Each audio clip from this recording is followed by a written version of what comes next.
अस्सलाम वालेकुम दोस्तों, this is Saad and I welcome you to my channel. It's all about DIY। उम्मीद है दोस्तों आप लोग सब खैर खैरियत से होंगे। दोस्तों आज की वीडियो में हम क्विकली एक प्रॉब्लम डिस्कस करेंगे और प्रॉब्लम के साथ उसका सोल्यूशन डिस्कस करेंगे और उसके बाद मैं आपको एंड पे बताऊंगा कुछ टिप्स एंड ट्रिक्स जिसकी वजह से हम उस प्रॉब्लम को अवॉइड कर सकते हैं। तो चलिए दोस्तों स्टार्ट करते हैं वीडियो। Welcome back friends. तो दोस्तों सबसे पहले तो हम लोग प्रॉब्लम डिस्कस कर लेते हैं। प्रॉब्लम हमारे पास ये है कि ये है मेरा डेस्कटॉप PC और ये डेस्कटॉप PC मैंने काफ़ी दिन से यूज़ नहीं किया, तकरीबन मुझे 6-8 महीने हो गए होंगे इसको यूज़ ना किए हुए, क्योंकि मेरे पास लैपटॉप भी है, मोबाइल भी है, उसके बाद इसकी ज़रूरत नहीं पड़ती मुझे। लेकिन मैंने काफ़ी दिन बाद जब इसको यूज़ करने के लिए कल या परसों ऑन किया तो ये ऑन नहीं हो सका। ये मैं आपको दिखा देता हूँ इसके अंदर क्या इशू आ रहा है। ये हम लोगों ने इसको ऑन किया है।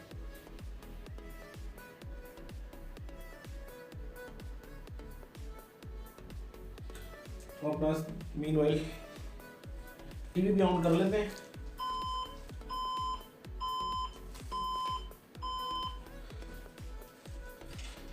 तो ये देखिए दोस्तों, ये रेड कलर की लाइट एरर की और पेयर कर हो रही है इसके ऊपर, जिससे हम लोगों को ये साबित होता है कि ये सिस्टम के अंदर कोई ना कोई इशू है। अब हम इसको चेक कर लेते हैं कि इसके अंदर क्या इशू हो सकता है। इसका मैं आपको टिप बता देता हूँ कि जो सबसे पहले हम लोगों ने देखनी है वो इसकी मेमोरी को देखना है, इसके अंदर रैम को देखना है। इसके अंदर ये जो इशू आता है कि मोस्ट कॉमनली उसके रैम की वजह से आ रहा होता है। जब हम लोग काफ़ी अर्से तक सिस्टम को यूज़ नहीं करते तो इसके अंदर डस्ट आ जाती है और ये डस्ट जो है वो आपकी रैम के जो स्लॉट्स होती हैं उसके अंदर घुस जाती है और वो आपकी जो मेमोरी सही तरह रीड नहीं कर रहा होता सिस्टम, उसकी वजह से ये वाला इशू आता है। और भी वजूहत हो सकती है इसके अंदर, लेकिन प्रीमियरली हम लोग सबसे पहले इसकी रैम को एक्सेस करके देखेंगे। इसको हमने निकाल के साफ करना और दोबारा रैम को लगाना है, तो उम्मीद है कि इसकी वजह से ये इशू रिजॉल्व हो जाएगा। तो चलिए दोस्तों हम लोग एक दफ़ा ज़रा इसको ओपन करते हैं और उसके बाद मैं आपको दिखाता हूँ। वेलकम बैक दोस्तों। सबसे पहले हम लोग जल्दी से इसकी वायर्स रिमूव कर देते हैं और इसको हम लोग सिस्टम को ओपन करके देखते हैं, खोल के देखते हैं। इसकी जो कवर है वो उतार के देख लेते हैं कि इसके अंदर क्या इशू हो सकता है और उसके बाद फिर हम लोग इसकी रैम को साफ़ करेंगे और रैम को साफ़ करने का मैं आपको तरीका भी बता दूंगा। उसके बाद हम ज़रा लगा के इसको देखते हैं कि ये इशू रिजॉल्व होता है या नहीं होता। तो स्टे ट्यून्ड गाइस।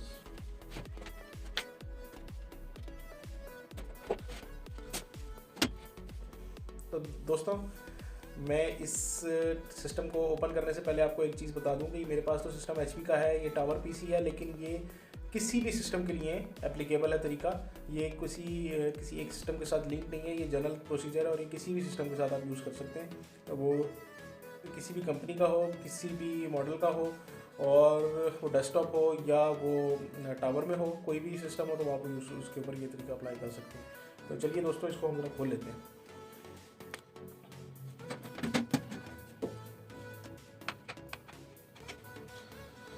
दोस्तों मेरे इस सिस्टम के अंदर ये 4 रैम्स इंस्टॉल हुई हुई हैं। अब हम इन चारों जो रैम्स हैं इनको साफ़ कर लेंगे और एक दफ़ा साफ़ कर लेंगे और उसके बाद मैं आपको बताता हूँ कि हम लोगों ने क्या करना है। तो दोस्तों सबसे पहले तो हम लोग एक ब्रश ले लेंगे। ये आपका कोई भी पुराना टूथब्रश हो सकता है और साथ में आप लोग एक पेंसिल इरेज़र ले लेंगे। इसको हम लोग रबड़ बोलते हैं, ये पेंसिल इरेज़र है।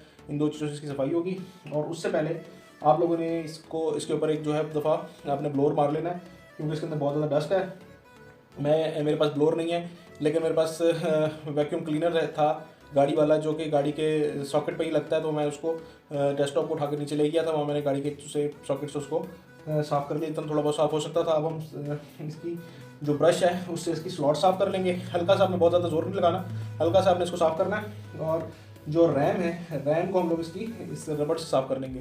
तो सबसे पहले हम लोग इसको स्लॉट को इस ब्रश से साफ़ कर लेते हैं।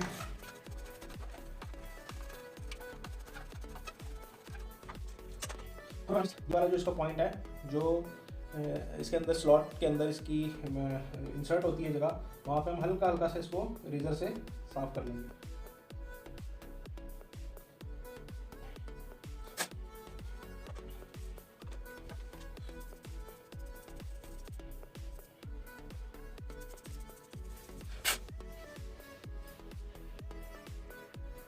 या आप लोगों ने सिर्फ एक दफ़ा इसको ऐसे राइट टू लेफ्ट फेरना है और ये साफ़ हो जाएगी। तो हमने कोई जोर नहीं लगाना।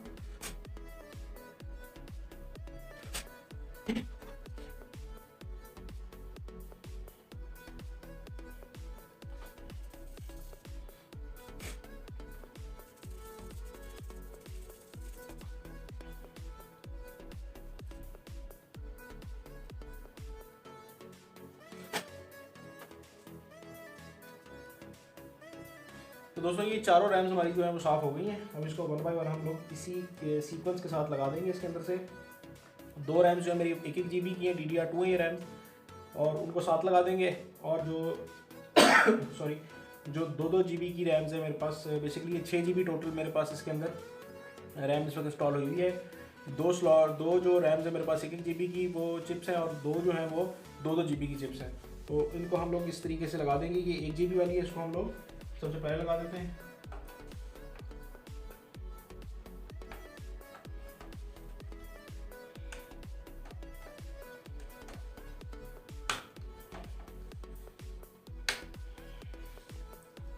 अब दूसरी भी 1 GB वाली रैम हम इसके साथ लगा देंगे।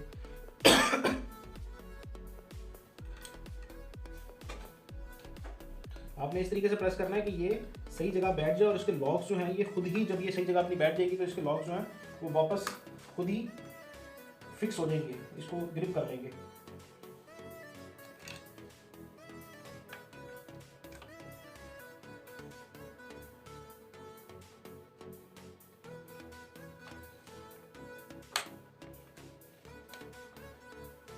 अब ये दोनों 2 GB वाली जो है वो चिप्स हैं, इनको भी साथ साथ लगा देते हैं।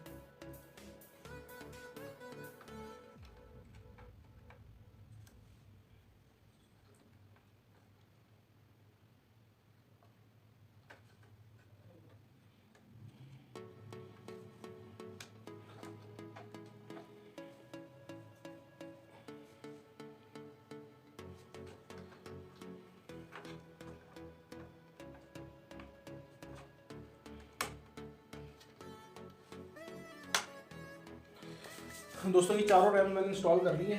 अब इसके एक दफ़ा हम लोग और इसको बंद कर देते हैं।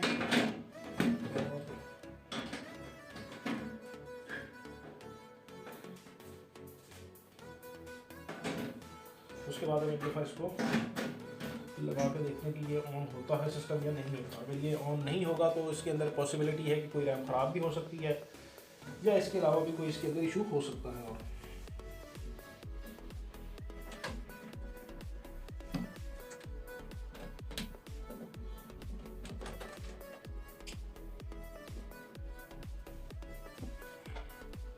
दोस्तों पावर हम लोग इसकी लगा लेते हैं। मैंने ये केबल्स इसकी लगा ली है। अब हम इसको पावर दे देते हैं और उसके बाद ऑन करके देखते हैं कि ऑन होता है या नहीं।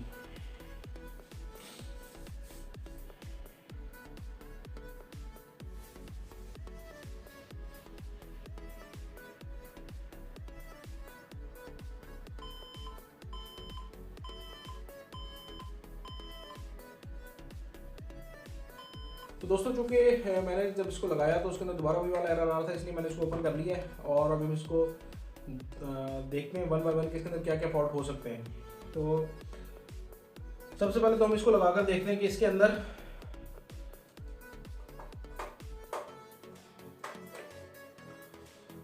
फैन ऑन हो रहा है, पावर सप्लाई पावर दे रही है, तो उसका मतलब कि ये वाला एरर तो नहीं है, वरना फैन के एरर की वजह से भी इस तरह के इशू आते हैं। तो फैन ऑन हो रहा है तो हम इससे आगे चलेंगे। अब हम दोबारा से अब हम लोग देखते हैं कि दोबारा हमारी जो रैम्स हैं उन रैम्स में से कोई डैमेज तो नहीं है, या उनमें से कोई अगर डैमेज है तो भी इस तरह की इशू आ सकता है। तो हम लोग वन बाय वन अपनी रैम्स को जो है वो लगा कर देखते हैं इसके अंदर कि रैम्स परफॉर्म करती हैं या नहीं करती हैं। तो सबसे पहले हम लोग कोई एक रैम इसके अंदर लगा के देखते हैं और फिर इस सिस्टम को ऑन करने की कोशिश करते हैं।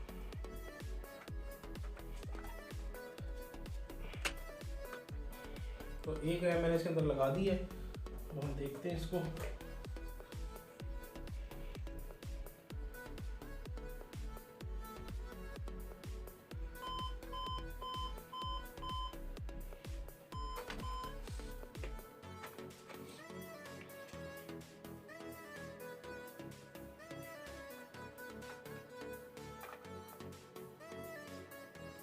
दूसरी इसके अंदर रैम लगा के देखते हैं।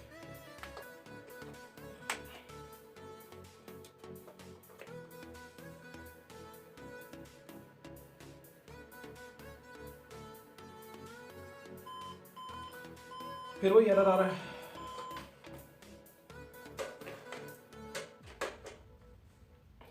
ये हमारे पास हमारी हार्ड ड्राइव है 2 हार्ड ड्राइव इसके अंदर लगी हुई है, एक हार्ड ड्राइव को हम रिमूव कर देते हैं फॉर टाइम बिंग।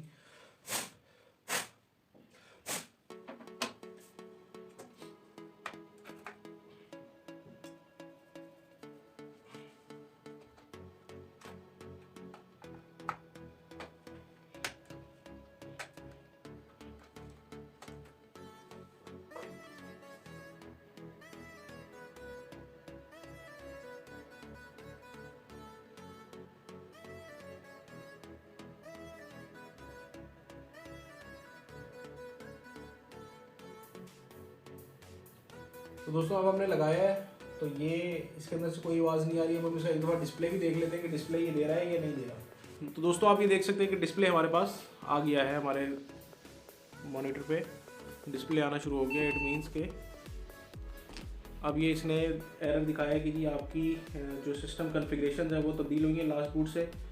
आपकी जो मेमोरी है वो सिर्फ 1 GB रह गई है और आपकी डिस्क जो है वो 320 GB रह गई है।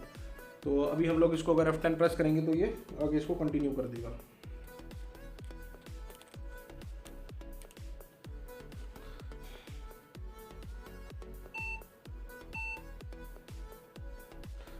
अब ये कह रहा है कि जी सिस्टम टाइम डेट वगैरह इनवैलिड है, क्योंकि सिस्टम काफ़ी दिन बंद रहा है और मेरा ख्याल है कि इसके अंदर ये अब ये DIM11 अब ये 3 स्लॉट जो इसकी थी अनफिल्ड जो है वो उसके ऊपर इसका एरर दे रहा है। तो फिलहाल हम लोगों को आइडिया ये हो गया कि हमारी जो भी इशू है वो रैम से रिलेटेड ही है। तो अब हम लोग दोबारा से इसको ज़रा बंद कर देते हैं और हम एक और रैम लगा कर देखते हैं कि अब ये क्या इसके ऊपर एरर देगा।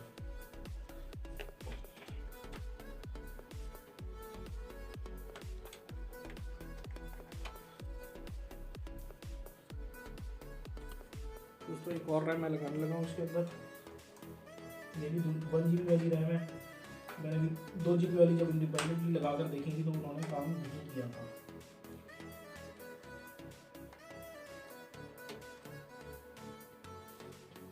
चलो दोस्तों इसको पावर देते हैं और देखते हैं कि क्या रिजल्ट आता है हमारे पास। दोस्तों जब 1 GB वाली मैंने दूसरी रैम लगाई है तो भी ये इसने अब ये देख सकते हैं कि डिस्प्ले दे दिया है और एरर नहीं आ रहा हमारे पास। ये आ रहा है HP compact DC 5850 micro tower. तो इट मीन्स कि ये 1 GB वाली दोनों रैम जो हमारी ये ओके है। अब हम लोग एक और रैम को भी इंस्टॉल करके देखते हैं कि इसके अंदर क्या इशू आ रहा है। ये देखें ये वही वाली चीज़ दे रहा है कि आपने जो लास्ट टाइम किया था उससे अब ये तब्दील हो गए। ये 2 GB इसके अंदर रैम दिखा रहा है और 320 GB की हार्ड डिस्क दिखा रहा है। तो हम लोग इसको यहीं पे बंद करते हैं और बंद करने के बाद हम इसके अंदर 2 GB की रैम लगा के देखते हैं। तो दोस्तों अब इनमें से हम लोग एक दोबारा से 2 GB की रैम लगाते हैं इसके अंदर और देखते हैं कि अब ये काम करेगी या नहीं करेगी।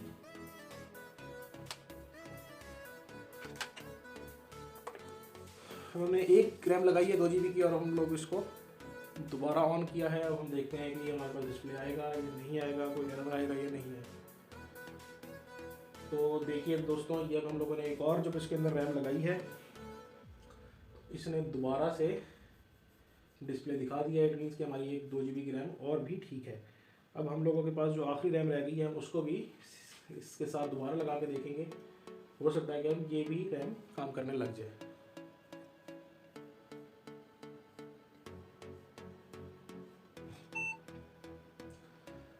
देखें ये सब वही वाले एरर दोबारा दे रहा है। ये आपको बता रहा है कि जी आपकी जो लास्ट बूट के ऊपर मेमोरी थी वो तब्दील हो गई है। अब ये 4 GB की मेमोरी शो करवा रहा है, 320 GB की हार्ड डिस्क शो करवा रहा है। तो यही हमारे पास एग्जैक्ट सिचुएशन है। अब हम लोग हमारी जो आखिरी रैम है उसको भी इंस्टॉल करके देखते हैं।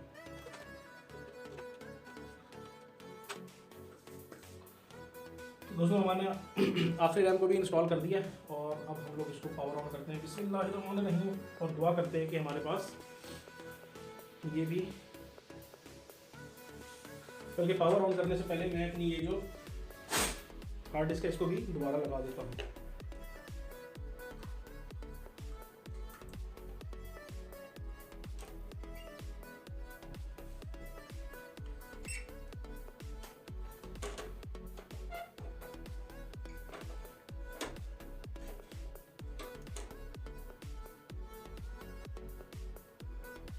इसके साथ इसका एक दोस्तों मैंने इसके अंदर हार्ड डिस्क भी अपनी लगा दी है जो निकाली थी। अब मेरे पास मेरी चारों स्लॉट्स लग गई हैं रैम की और दोनों हार्ड डिस्क लग गई हैं। इसको पावर दे के देखते हैं कि इससे क्या है।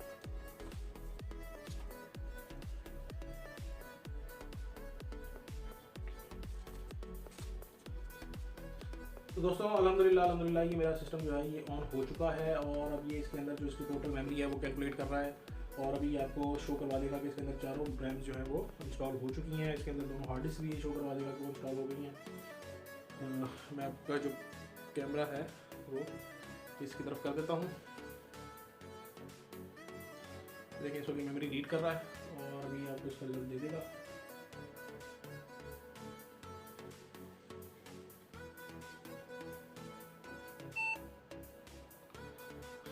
देखिए इसने फिर वही वाला मैसेज शो करवा दिया है कि आपकी पास 6144 यानी कि 6 GB की आपकी रैम हो गई है और 500 GB की एक हार्ड हो गई है और 320 GB की एक हार्ड हो गई है। तो यही थी मेरी जो इनिशियल सेटिंग थी और अब हम इसके ऊपर अपने इसको F1 दबा के सेव चेंजेस कर देते हैं और ये कॉन्फ़िगरेशन इसने सेव कर दी है और अभी इंशाल्लाह मेरी जो विंडोज़ है ये सही बूट होगी।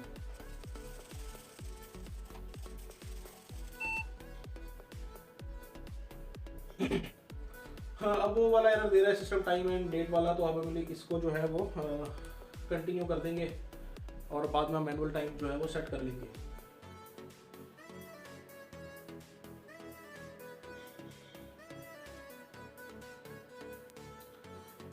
तो दोस्तों विंडो मेरी लॉगिन हो चुकी है। तो दोस्तों ये हमारा जो प्रॉब्लम था वो सॉल्व हो चुका है।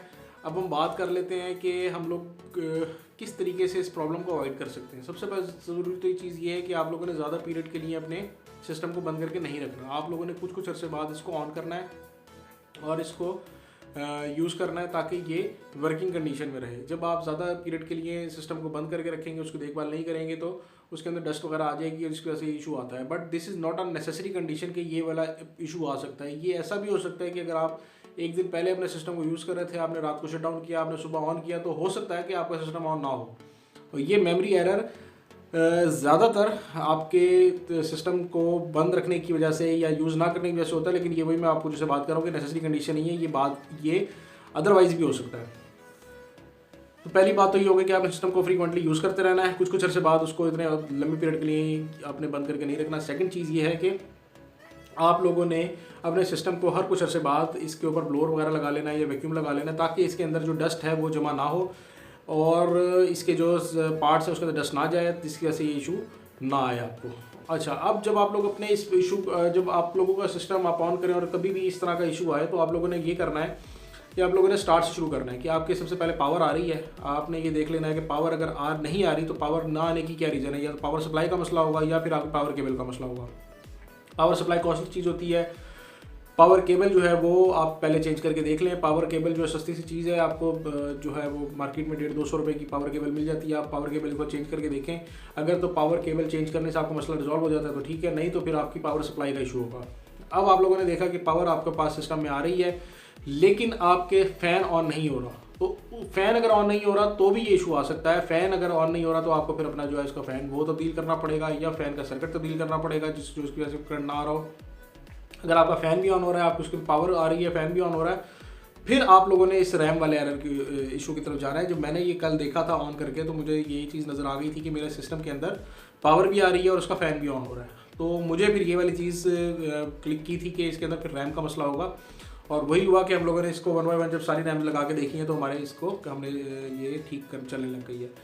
तो दोस्तों ये था आज की हमारी वीडियो। हम लोगों ने इसके अंदर जो चीज़ सीखी, उम्मीद है आपको उससे फ़ायदा होगा। और भी अगर आप लोगों के पास अगर सिस्टम है तो अगर आपके सिस्टम में कोई इशू आता है तो आप उसको किसी प्रोफेशनल के पास लेके जाने से पहले इसको खुद ट्राई ज़रूर कर सकेंगे। और मैं उम्मीद करता हूँ कि अगर आपका इस तरह का कोई मसला आएगा तो आप उसको खुद रिजॉल्व कर लेंगे। तो दोस्तों आज की वीडियो में इतना ही कुछ था। इंशाल्लाह फिर आपसे मुलाकात होगी किसी नई वीडियो के साथ, किसी नई DIY के साथ। अपना ख्याल रखिएगा, दुआ में याद रखिएगा और बहुत रिक्वेस्ट है मेरी आपसे कि मेरे इस चैनल को सब्सक्राइब कर लीजिए please. Thank you so much. अल्लाह हाफिज़।